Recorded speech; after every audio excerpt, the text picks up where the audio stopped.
What's up, y'all? It's Ethan Payne, and I'm here with Mark Narmore, and I have traveled to the famous Muscle Shoals today to interview him about the new and up-and-coming single of mine that he wrote called The Moon Over Georgia. So, I want to know the inspiration behind the song. The inspiration, Ethan, behind Moon Over Georgia. First of all, I want to say thank you for recording Absolutely. my song, brother. It's a really good song. You're a great singer, and Andrew played me a copy of it. I'm just very thrilled that you recorded my song. But where did I get the inspiration? In the early 80s, Nashville songs were very twisted, and there was a lot of wordplay. Mm-hmm.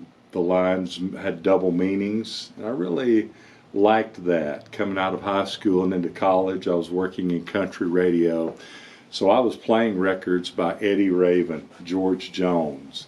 George Jones is a good one. The songwriting was stellar. I really hadn't noticed the country songwriting in the 70s because I was listening probably to James Taylor, Kiss, Boston, groups like that.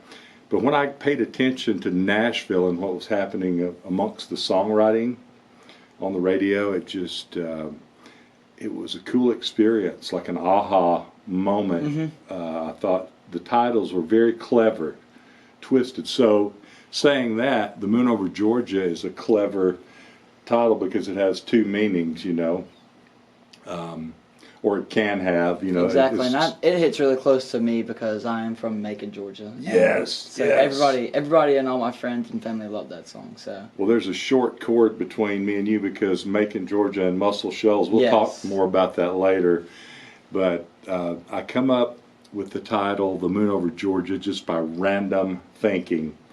I had blank over blank. I remember I had a notebook and I was just doing a word exercise and I was filling in the blank. The moon over Kentucky, you know, maybe not even the moon, like this over that, this over that. And for some reason, Moon Over Georgia cropped up and when I was looking, I thought it just sounds good. It does sound good. When I first got that, I didn't know what the song was about. I just knew it sounded very nice and comforting. Moon and Georgia are both two very nice words. Very. And me being from the South, I liked some Georgia. So I was writing. I was a new writer, probably about your age, at Fame. I was writing here in Muscle Shoals at Fame Publishing. And it took me 6 months, but I wrote the song on my own. And that was one thing I was going to ask. You don't see many people writing solo songs anymore nowadays. You see 2 and 3 and 4 or 5 people. Right. How has that made you different from everybody else? You know, I think early on, Ethan, having Moon Over Georgia as a solo write by myself has been sort of a calling card that other people saw that. So I think it's been like a good thing, a calling card, like, oh, he wrote this by himself. So a little bit of credence and credibility early on in my career. And still today it's a calling card. Moon Over Georgia has been really my favorite song, really, probably that I've ever written. And it took, like I say, 6 months to write because I wanted it to be perfect. I was a new guy at Fame. And I had the legal pad stacked up about this high because Rick Hall, bless his heart, he's passed away, but he was a great publisher. He had me rewriting, and I thought, how can I rewrite anymore? But I kept that stack building up, and finally, The Moon Over Georgia started taking shape after about 10 legal pads. And you know what? After the more I worked on it, Ethan, the simpler it became, because Nashville's always been a lyric town, right? Exactly. I got a little wordy on my first initial versions of Moon. That was way down in the stack. The more I got to the song being embittered and better song, the simpler, the shorter the lines became. And it just became simpler. It is a very simple song. It is. I started out with a little bit of convolution and complexity in the story, but I found out a lot about writing that. The universality, if you can keep it simple and still have a good story, you're doing good. Absolutely. Yeah. I have a really another good question. Shenandoah, the band Shenandoah, which is a really good band, by the way. Yeah. They originally recorded the song in 1991, Yes. The Moon Over Georgia. How did they come about that?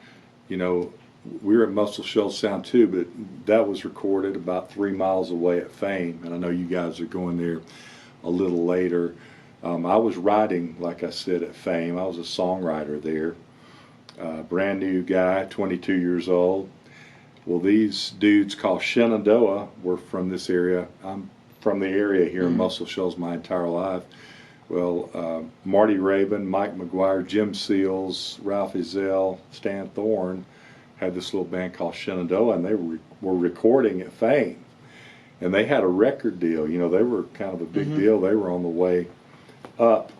So Moon Over Georgia, as I was writing it, really in my mind, I think I was subliminally writing it toward them. Because I was if you're in the building with somebody and you know what their sound is and you know what they're doing, I think subliminally I targeted Shenandoah, and it worked. Yes, it did. But we did a song demo. You do demos all the time. All the time. We did a demo at Payne, and actually Marty Rabin, the lead singer of Shenandoah, Mark Hall is Rick Hall's son. He was head of the publishing, so he got Marty. He thought it would be a good idea, and it was very smart to get Marty Rabin to sing that demo. So you're already trying to sell the artist on the song just by singing a demo. And Marty fell in love with the song at that point by singing my song demo for the publishing company. Kept it on cassette tape now. Cassette Back tape. in the day. In his car. And unbeknownst to me, because I was kind of young, I think they were like a younger brother trying to protect me. Because there can be harsh news of not getting cuts. So I think they didn't want to tell me they were cutting it till it was said and done and sort of written in stone. But Marty and Mike and the band really advocated for that song. They had to go in because Rick Hall and Robert Byrne were the producers, and they had probably their own ideas of songs they wanted to cut. The record label has ideas. Yeah. So the artists, they went in and fought for Moon Over Georgia to get cut. Well, that is awesome. So you being an accomplished singer and songwriter, what other big successes have you had in the music industry? Well, I've been blessed. I had another cut soon after Moon Over Georgia with a group called Black Hawk, and it was called Like There Ain't No Yesterday. And that's what I love about Sunday. It was a 5-week number one.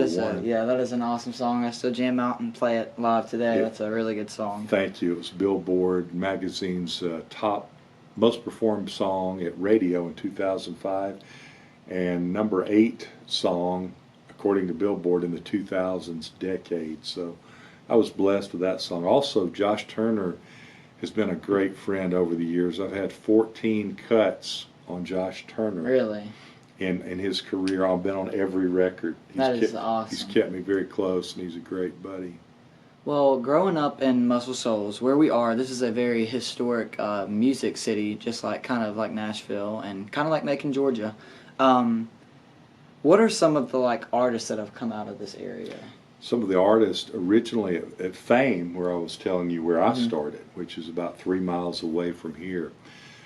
Aretha Franklin recorded at Payne. Wilson Pickett, Mustang Sally. I remember Mustang Sally. Yeah, Etta James, Clarence Carter. Then the Swampers were the house band there at Payne.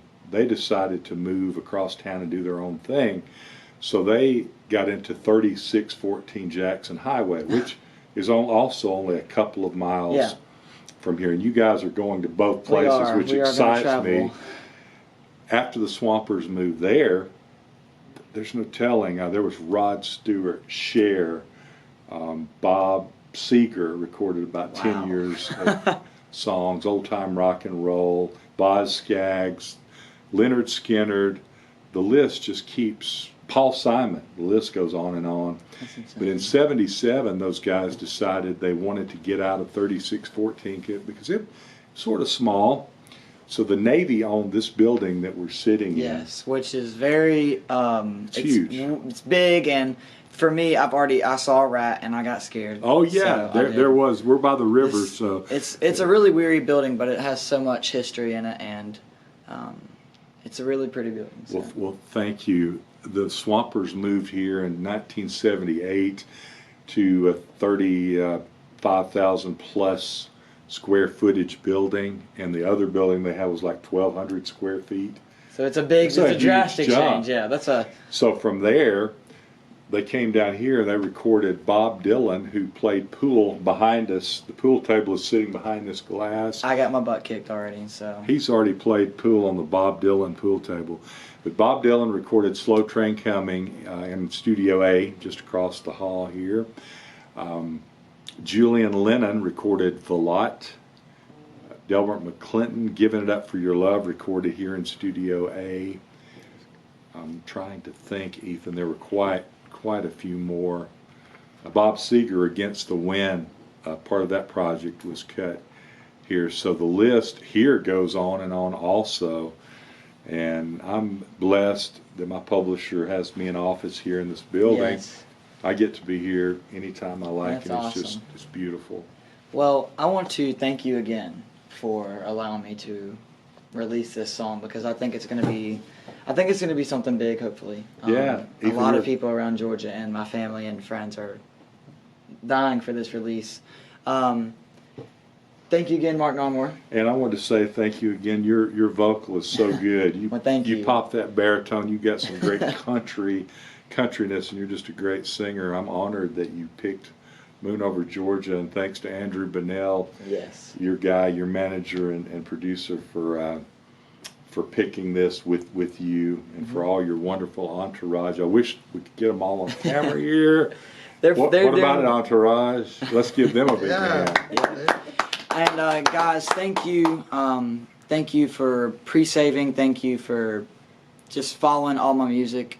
And I really do appreciate that. And remember that Moon Over Georgia comes out January 31st of 2020, which is this Friday. So thank you guys again, and y'all have a good night.